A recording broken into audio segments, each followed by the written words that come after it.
ಜೀ ಕನ್ನಡ ವಾಹಿನಿಯ ರಿಯಾಲಿಟಿ ಶೋಗಳಿಂದ ಹೊರಬಂದ ರಹಸ್ಯವನ್ನ ಕೊನೆಗೂ ರಕ್ಷಿತಾ ಪ್ರೇಮ್ ಬಹಿರಂಗಪಡಿಸಿದ್ದಾರೆ. ಸುಮಾರು 9 ವರ್ಷಗಳ ಕಾಲ ಕಾಮಿಡಿ ಕಿಲಾಡಿಗಳು ಮತ್ತು ಡ್ಯಾನ್ಸ್ ಕರ್ನಾಟಕ ಡ್ಯಾನ್ಸ್ ಕಾರ್ಯಕ್ರಮಗಳ ತೀರ್ಪುಗಾರರಾಗಿದ್ದ ರಕ್ಷಿತಾ ಅಲ್ಲಿಂದ ಹೊರಬಂದಿದ್ದೇಗೆ ಎಂಬುದನ್ನು ಇನ್ಸ್ಟಾಗ್ರಾಮ್ ಸಂವಾದದಲ್ಲಿ ತಿಳಿಸಿದ್ದಾರೆ. ಹೌದು, ನಟಿ ಮತ್ತು ನಿರ್ಮಾಪಕಿ ರಕ್ಷಿತಾ ಪ್ರೇಮ್ ಅವರು ಬರೋಬ್ಬರಿ 9 ವರ್ಷಗಳ ಕಾಲ ಜೀ ಕನ್ನಡ ವಾಹಿನಿಯೊಂದಿಗೆ ಅವಿನಾಭಾವ ನಂಟು ಹೊಂದಿದ್ರು. ಈ ವಾಹಿನಿಯ ಜನಪ್ರಿಯ ರಿಯಾಲಿಟಿ ಶೋಗಳಾದ ಕಾಮಿಡಿ ಕಿಲಾಡಿಗಳು ಮತ್ತು ಡ್ಯಾನ್ಸ್ ಕರ್ನಾಟಕ ಡ್ಯಾನ್ಸ್ ಕಾರ್ಯಕ್ರಮಗಳಿಗೆ ಅವರು ಜಡ್ಜ್ ಆಗಿದ್ರು. ಆದರೆ ಕಳೆದ ವರ್ಷವೇ ಜೀ ಕನ್ನಡ ವಾಹಿನಿಗೆ ರಕ್ಷಿತಾ ಇದ್ದಕ್ಕಿದ್ದಂತೆ ವಿದಾಯ ಹೇಳಿದ್ರು. ದೀರ್ಘಕಾಲದಿಂದ ಮುನ್ನಡೆಸಿಕೊಂಡು ಬಂದಿದ್ದ ಈ ಜಡ್ಜ್ ಸ್ಥಾನದಿಂದ ಅವರು ಕೆಳಗಿಳಿಯಲು ಕಾರಣವೇನು ಎಂಬ ಕುತೂಹಲ ಅಭಿಮಾನಿಗಳಲ್ಲಿ ಮನೆ ಮಾಡಿತ್ತು. ಅದಕ್ಕೀಗ ರಕ್ಷಿತಾ ಅವರೇ ಉತ್ತರ ನೀಡಿದ್ದಾರೆ.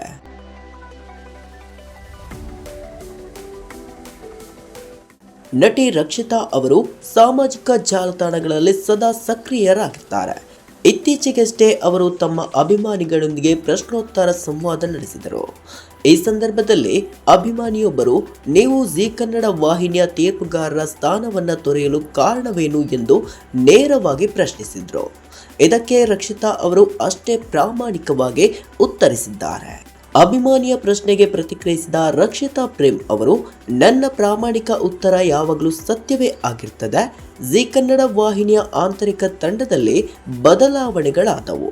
ಆ ಹೊಸ ತಂಡದ ಜೊತೆ ಕೆಲಸ ಮಾಡಲು ನನಗೆ ಸಮಸ್ಯೆ ಎದುರಾಯಿತು. ಈ ಕಾರಣಕ್ಕಾಗಿ ನಾನು ಅಲ್ಲಿಂದ ಹೊರಬಂದೆ. ಇಂದಿಗೂ ಅಲ್ಲಿರುವ ಹಲವರು ನನಗೆ ಬಹಳ ಇಷ್ಟ. ಅಲ್ಲಿ ಕಳೆದ ಸುಂದರ ಕ್ಷಣಗಳು ಮತ್ತು ನೆನಪುಗಳು ಸದಾ ನನ್ನ ಹೃದಯದಲ್ಲಿರ್ತವೆ. ಆದರೆ ಕೆಲವು ವ್ಯಕ್ತಿಗಳು ಎಲ್ಲವನ್ನ ಕೆಡಿಸ್ತಾರೆ. ಅದಕ್ಕೆ ನಾವು ಏನು ಮಾಡಲು ಸಾಧ್ಯ? ಸದ್ಯ ನಾನು ಆ ವಿಚಾರದಿಂದ ಹೊರಬಂದು ಮುಂದೆ ಸಾಗಿದ್ದೇನೆ. ಅವರು ಕೂಡ ಹಾಗೆ ಇರ್ತಾರೆ ಎಂದು ಭಾವಿಸುತ್ತೇನೆ ಎಂದು ತಿಳಿಸಿದ್ದಾರೆ. ರಕ್ಷಿತಾ ಅವರು ಹಿಂದೊಮ್ಮೆ ಇದರ ವಿಚಾರವಾಗಿ ಮಾತನಾಡಿದ್ರು. ಅಂದರೆ 6-7 ತಿಂಗಳುಗಳ ಹಿಂದೆಯೂ ಈ ಬಗ್ಗೆ ರಕ್ಷಿತಾ ಅವರು ಮಾತನಾಡಿದ್ರು. ನಿರ್ದಿಷ್ಟ ಕಾರ್ಯಕ್ರಮದಲ್ಲಿ ನೀವು ನನ್ನನ್ನು ನಿರೀಕ್ಷಿಸ್ತಾ ಇದ್ದೀರಿ ಎಂಬುದು ನನಗೆ ತಿಳಿದಿದೆ. ಆದರೆ ಕಳೆದ 9 ವರ್ಷಗಳಿಂದ ನಿರಂತರವಾಗಿ ಕೆಲಸ ಮಾಡಿದ್ದ ವಾಹಿನಿಯಲ್ಲಿ ನಾನೀಗ ಇಲ್ಲ. ಜೀವನದಲ್ಲಿ ಸದಾ ಬದಲಾವಣೆಗಳನ್ನು ಬಯಸ್ತೇನೆ. ಮುಖ್ಯವಾಗಿ ಕಂಫರ್ಟ್ ಝೋನ್ನಿಂದ ಹೊರಬಂದು ಹೊಸತನವನ್ನು ಪ್ರಯತ್ನಿಸುವುದು ನನಗೀಗ ಅಗತ್ಯವಾಗಿದೆ ಎಂದು ರಕ್ಷಿತಾ ಹೇಳಿಕೊಂಡಿದ್ರು. ಇದೀಗ ಅಭಿಮಾನಿ ಕೇಳಿದ ಪ್ರಶ್ನೆ ಉತ್ತರಿಸುತ್ತಾ ಕಾರಣವನ್ನ ತಿಳಿಸಿದ್ದಾರೆ.